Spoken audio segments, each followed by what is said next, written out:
Hello everyone, आज हम करेंगे क्लास 11th फिजिक्स का chapter motion in straight line का टॉपिक स्पीड क्या है। देखो, आप छोटी क्लासेस में पढ़ते आए होंगे। स्पीड क्या है? Distance travelled by a body per unit time is called speed. Means एक बॉडी टाइम के साथ कितना डिस्टेंस ट्रेवल कर रही है वो हमें स्पीड बताती है बॉडी का। तो इसको हम लिखते हैं द डिस्टेंस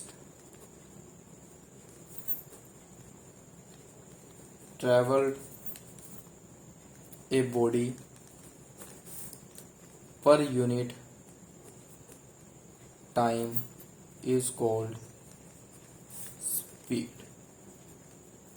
ओके, तो ये हमारे पास है स्पीड की डेफिनेशन। तो इसके फॉर्मूला क्या होगा? Speed is equal to distance over time. तो अब अगर आप इसके यूनिट लिखते हो तो डिस्टेंस के यूनिट मीटर और टाइम के सेकंड, तो मीटर पर सेकंड इसके एसआई यूनिट होंगे। ठीक है। और अगर आप सीजीएस की बात करते हो तो वो हो गए सेंटीमीटर पर सेकंड। ठीक है। अब स्पीड की टाइप्स की अगर आप बात करोगे तो स्पीड यूनिफॉर्म होती है। ठीक है, यूनिफॉर्म स्पीड होती है। यूनिफॉर्म स्पीड मीन्स कि जब बॉडी जो है वो इक्वल डिस्टेंस कवर करेगी इक्वल इंटरवल ऑफ टाइम पे। Means equal distance equal interval of time में मीन्स हर एक सेकंड के बाद जब वो 1 मीटर डिस्टेंस कवर कर रही हो। ठीक है, हर एक सेकंड के बाद वो 1 मीटर डिस्टेंस कवर करे बॉडी, तो उस टाइम पर जो स्पीड होगी वो यूनिफॉर्म स्पीड हुई। अगर ऐसा नहीं होता, अगर वो हर एक सेकंड के बाद 1 मीटर डिस्टेंस नहीं कवर करे, चाहे वो हाफ मीटर कवर करे या फिर वो 2 मीटर कवर करे, तो उस केस में जो स्पीड होगी वो बन जाएगी नॉन यूनिफॉर्म स्पीड। ठीक है, नॉन यूनिफॉर्म स्पीड। ठीक है, या फिर आप बोल सकते हो वेरिएबल स्पीड। इसका नॉन यूनिफॉर्म जो है उसकी जगह पर आप यूज करेंगे वेरिएबल वर्ड, वेरिएबल स्पीड। ठीक है, नॉन यूनिफॉर्म मत लिखना, आप लिखेंगे वेरिएबल स्पीड। तो अब एक और टाइप है स्पीड की, एवरेज स्पीड। एवरेज स्पीड क्या है?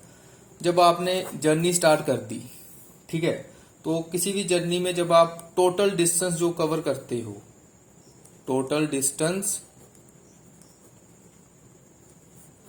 Travelled by total time taken, जितना आपने टोटल डिस्टेंस ट्रेवल किया और जितना आपको टोटल टाइम लगा, वो आपकी दोनों की रेशो आपको एवरेज स्पीड बताएगी। ठीक है, तो ये हमने बात की एवरेज स्पीड। अब ऐसे ही बात करते हैं इंस्टेंटेनियस स्पीड। इंस्टेंटेनियस स्पीड में देखें क्या है। इंस्टेंटेनियस स्पीड में जब आप किसी पर्टिकुलर टाइम पर किसी ऑब्जेक्ट की स्पीड देखना चाहते हो तो उसको आप लिख सकते हो इंस्टेंटेनियस स्पीड।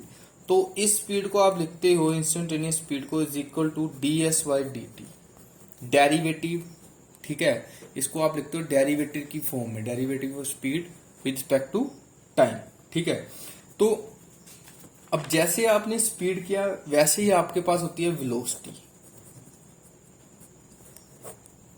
वेलोसिटी और स्पीड में डिफरेंस क्या है कि वेलोसिटी की केस में आप जो हो डिस्प्लेसमेंट जितनी बॉडी करती है, स्पीड के केस में बॉडी जो है डिस्टेंस कवर करती है, वेलोसिटी के केस में जितनी बॉडी डिस्प्लेसमेंट करेगी। डिस्प्लेसमेंट क्या होता है? Shorter distance between 2 points. ठीक है, और इस केस में क्या होगा, जितनी बॉडी डिस्प्लेसमेंट करेगी पर यूनिट टाइम के हिसाब से वो आपको वेलोसिटी बताएगी। तो वेलोसिटी का फॉर्मूला क्या होगा? Displacement over time. ठीक है, डिस्प्लेसमेंट ओवर टाइम जो है वेलोसिटी का फॉर्मूला होगा।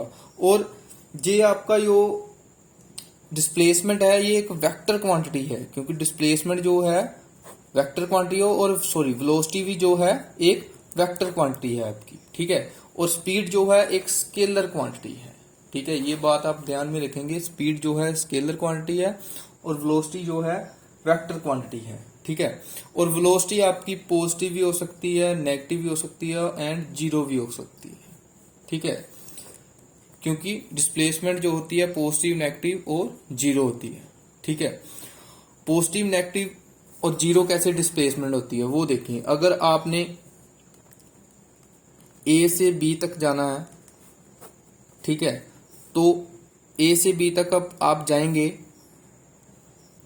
तो इस केस में आपकी जो डिस्प्लेसमेंट है वो पॉजिटिव है, ठीक है।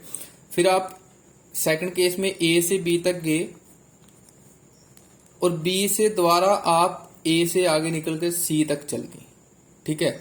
अब आपने 5 मीटर इस साइड पर गए और 7 मीटर इस साइड पर गए, और 5 माइनस 7 जो होगा -2 जो है, आपने डिस्प्लेसमेंट ज्यादा की आपकी इनिशियल पोजीशन से, क्योंकि जो डिस्प्लेसमेंट होती है वो distance between initial and final position होता है, ठीक है, शॉर्टर डिस्टेंस। तो इनिशियल पोजीशन ए थी, फाइनल सी है, तो जो डिस्प्लेसमेंट की वो -2 मीटर हो, तो इसलिए डिस्प्लेसमेंट जो है वो इस केस में नेगेटिव है, ठीक है। ऐसे ही अगर आप ए से बी जाएंगे और बी से ए आएंगे, 5 मीटर इधर को और 5 मीटर इस साइड को आप आए, तो आपने अपनी पोजीशन चेंज ही नहीं की। डिस्प्लेसमेंट में आपको अपनी पोजीशन चेंज करनी भी पड़ेगी, क्योंकि डिस्प्लेसमेंट हमेशा तब होती है जब शॉर्टेस्ट डिस्टेंस हो दो पोजीशंस के बीच में। जब अगर आपने अपनी पोजीशन ही नहीं चेंज की तो इस केस में डिस्प्लेसमेंट जो होगी जीरो। ऐसे ही अगर डिस्प्लेसमेंट पॉजिटिव नेगेटिव जीरो है तो वेलोसिटी भी पॉजिटिव नेगेटिव जीरो आपकी हो सकती है। यूनिट जो है वो सेम रहेंगे, जैसे स्पीड के यूनिट है वैसे वेलोसिटी के यूनिट है। और ऐसे ही जो वेलोसिटी की टाइप है, यूनिफॉर्म वेलोसिटी और नॉन यूनिफॉर्म वेलोसिटी, वो सेम है। अगर आप किसी ऑब्जेक्ट की वेलोसिटी जो हो वो इक्वल इंटरवल ऑफ टाइम में इक्वल डिस्प्लेसमेंट कवर करे तो वो वेलोसिटी जो होगी यूनिफॉर्म वेलोसिटी होगी, ठीक है। तो अगर नॉन यूनिफॉर्म या फिर वेरिएबल में क्या होगा, वो इक्वल इंटरवल कवर नहीं करेंगे। ऐसे ही एवरेज में एवरेज वेलोसिटी क्या होगी, एवरेज वेलोसिटी में टोटल डिस्प्लेसमेंट जितनी होगी टोटल टाइम के साथ। और इंस्टेंटेनियस में आप वेलोसिटी जो होगी इंस्टेंटेनियस वेलोसिटी, उसमें जो v होगा उसका फार्मूला dx/dt। x जो है डिस्प्लेसमेंट है और x का डेरिवेटिव करेंगे विद रिस्पेक्ट टू टाइम, तो वो हमें बताएगा instantaneous velocity. Instantaneous velocity means किसी पर्टिकुलर टाइम पर, किसी इंस्टेंट ऑफ टाइम पर आप ऑब्जेक्ट की वेलोसिटी फाइंड आउट करना चाहते हो, तो उसका फार्मूला होगा dx/dt।